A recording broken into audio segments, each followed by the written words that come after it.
मेरे प्यारे बच्चों, आज से हमारे धर्म प्रांत के ऑनलाइन कैटेकिज्म शुरू हो रहा है। आप लोग अपने घर में बैठकर हमारे विश्वास के बारे में पढ़ते हैं और विश्वास में बढ़ने के लिए हम प्रयास करते हैं।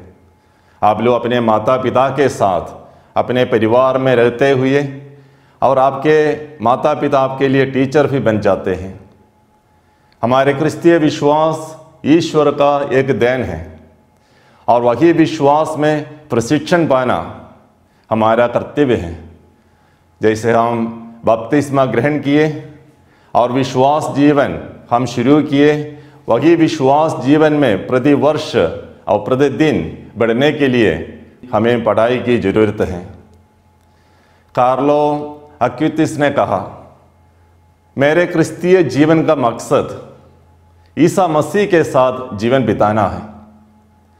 कार्लो कंप्यूटर में काम करते रहे और मैदान में खेलते रहे और स्कूल में पढ़ाई के लिए जाते रहे, लेकिन उनके जीवन का मकसद और उद्देश्य, लक्ष्य प्रभु ईसा मसीह के साथ जीवन बिताना था।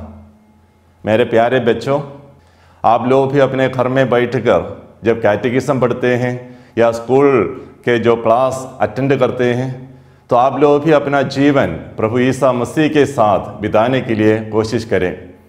ईसा मसीह अपने शरीर और बुद्धि में बढ़ता रहा और ईश्वर की दृष्टि में और मनुष्यों की दृष्टि में ईसा मसीह अनुग्रह में बढ़ता रहा।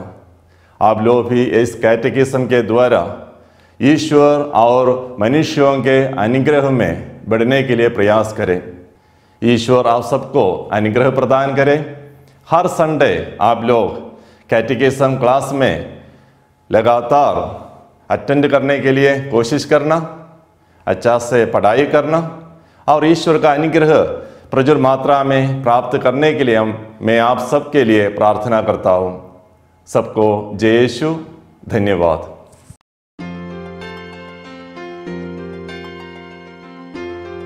हाय बच्चों, आप सभी कैसे हो? अपने माता पिता के साथ घर में मजा कर रहे होंगे। आप मुझे एक बात बताइए, यदि आपको एक चॉकलेट चाहिए तब किससे पूछोगे? आप अपने माँ बाप, भाई बहन और अपने दोस्तों से पूछोगे। वैसे ही जब भी हम अपना कोई काम शुरू करें तो सबसे पहले हमको ईश्वर से प्रार्थना करनी चाहिए। तो बच्चों, हमको किनसे प्रार्थना करनी चाहिए? हमको ईश्वर से प्रार्थना करनी चाहिए। प्यारे बच्चों, क्या आपको पता है कि प्रार्थना कैसे करते हैं? प्रार्थना हाथ जोड़कर और आँखों को बंद कर करते हैं। तो आइए अभी हम सब एक छोटी सी प्रार्थना के द्वारा अपनी इस क्लास को शुरू करेंगे। हे प्रभु यीशु, आपने कहा है कि बच्चों को मेरे पास आने दो। हे प्रभु, आज जब हम आपके नन्हे मुन्ने बच्चे आपके समक्ष आए हैं, हे पिता, हम जानते हैं कि आप हमें बहुत प्यार करते हैं। हे प्यारे यीशु, आज जब हम इस धर्म शिक्षा की क्लास को शुरू कर रहे हैं, हे प्रभु, आप हमको अपनी आशीष देना ताकि हम सब इस क्लास के द्वारा अपनी ज़िंदगी में आपको अनुभव कर सकें। हे परम पावन परमेश्वर, आप हमारे तन मन को आलोकित कर देना, हमारी बुद्धि को प्रकाशित कर देना ताकि हम सब इस क्लास के द्वारा अपनी ज़िंदगी में आपको अनुभव कर सकें। हे पिता, इसी के साथ ही हम हमारे माँ बाप, हमारे भाई बहन और हमारे मित्रों को भी आपके चरणों में समर्पित करते हुए प्रार्थना करते हैं। हे प्रभु, आप उन सबों पर भी अपनी आशीष देना ताकि वह सब अपना अच्छा जीवन जीकर एक अच्छा नागरिक बन सके। आमीन। तो बच्चों, अभी हम हमारे इस धर्म शिक्षा की पहली कक्षा में प्रवेश किए हैं और हमारी इस पुस्तक का नाम है ईश्वर हमारा सृष्टिकर्ता। ईश्वर हमारा सृष्टिकर्ता। बोलो बच्चों, क्या नाम है? ईश्वर हमारा सृष्टिकर्ता। और हमारे इस पुस्तक के पहले चैप्टर का नाम है कितना सुंदर है यह संसार। कितना सुंदर है यह संसार। इस संसार में कितने सुंदर सुंदर फूल, उनके कितने सुंदर सुंदर रंग, लाल, नीले, पीले, ये सब इस संसार को बहुत सुंदर बनाते हैं। बच्चों, क्या आपने कभी किसी गार्डन को देखा? क्या आप जानते हैं कि उस गार्डन में कितने प्रकार के फूल होते हैं? उस गार्डन में बहुत प्रकार के फूल होते हैं और उनके अलग अलग प्रकार के रंग और उनकी अलग अलग खुशबू जो हमारे इस संसार को बहुत सुंदर बनाती है। और हमारे इस दूसरे चैप्टर का नाम है ईश्वर ने सब कुछ की रचना की। ईश्वर ने सब कुछ की रचना की। बोलो बच्चों, इस दूसरे चैप्टर का क्या नाम है? ईश्वर ने सब कुछ की रचना की। ये विशाल आकाश, सुंदर पृथ्वी, सुंदर सुंदर पक्षी, सुंदर सुंदर पेड़, तितलियां, यह सब कुछ कौन बनाया? यह सब कुछ उस महान ईश्वर ने बनाया। तो बच्चों, अभी हम हमारे इस पुस्तक के दूसरे चैप्टर को एक छोटी सी कहानी के द्वारा समझने की कोशिश करें। एक घर में एक चिंटू नाम के छोटा सा लड़का था और उसके साथ उसके माँ बाप और उसके दादा दादी रहते थे। चिंटू को घूमने के लिए बहुत पसंद था और चिंटू हर दिन अपने दादा के साथ घूमने के लिए जाता था।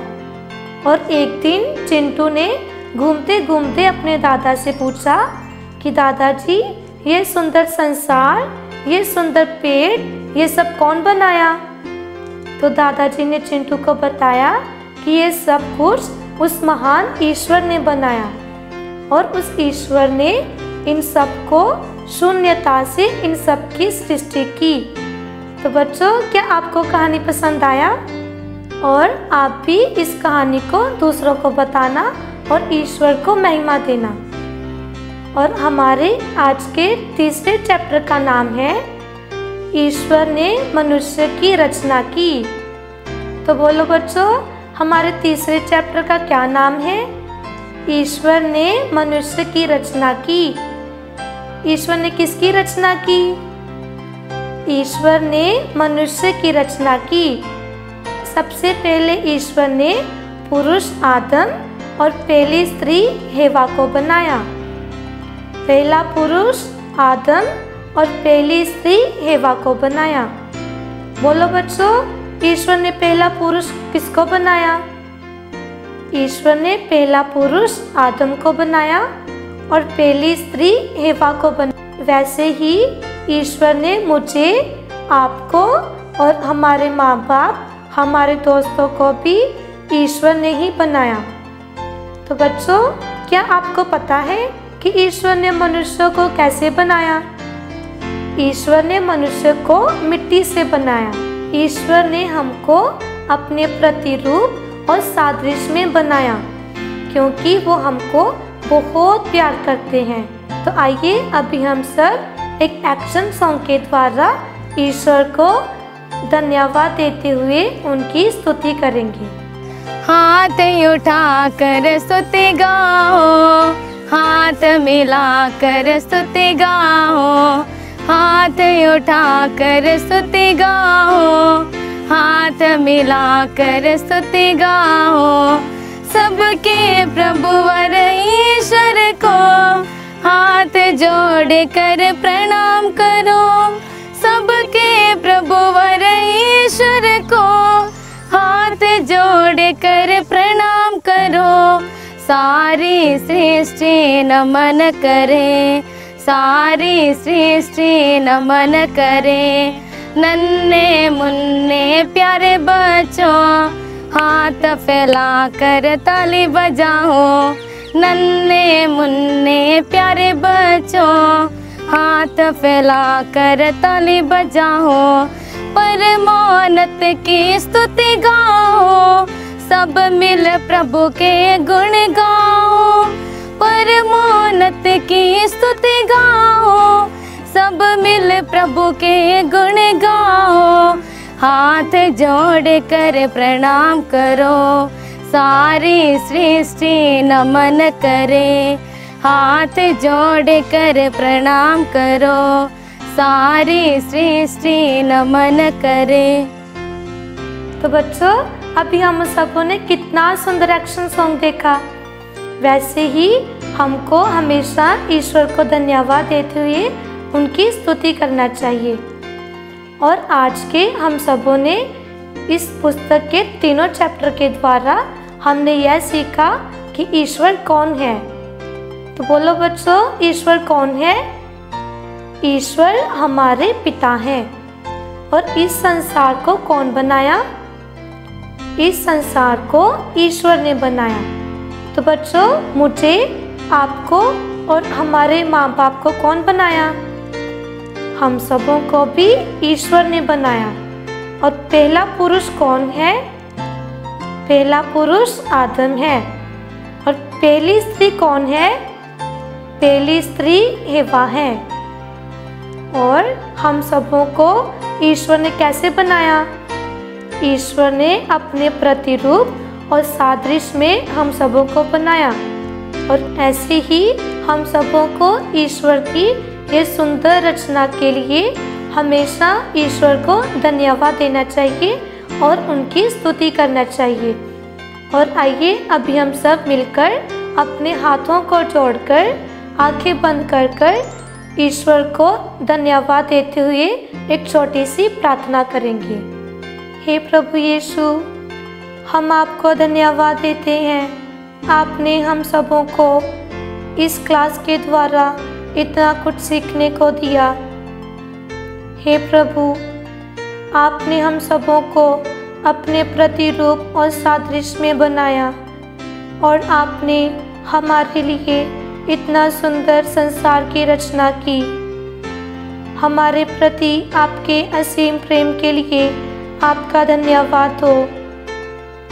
हे पिता ईश्वर, हम आपसे प्रार्थना करते हैं कि आप हम सबों को अपनी आशीष देना, ताकि हम सब आपके प्रेम को अनुभव करते हुए दूसरों के साथ बांट सके। आमीन।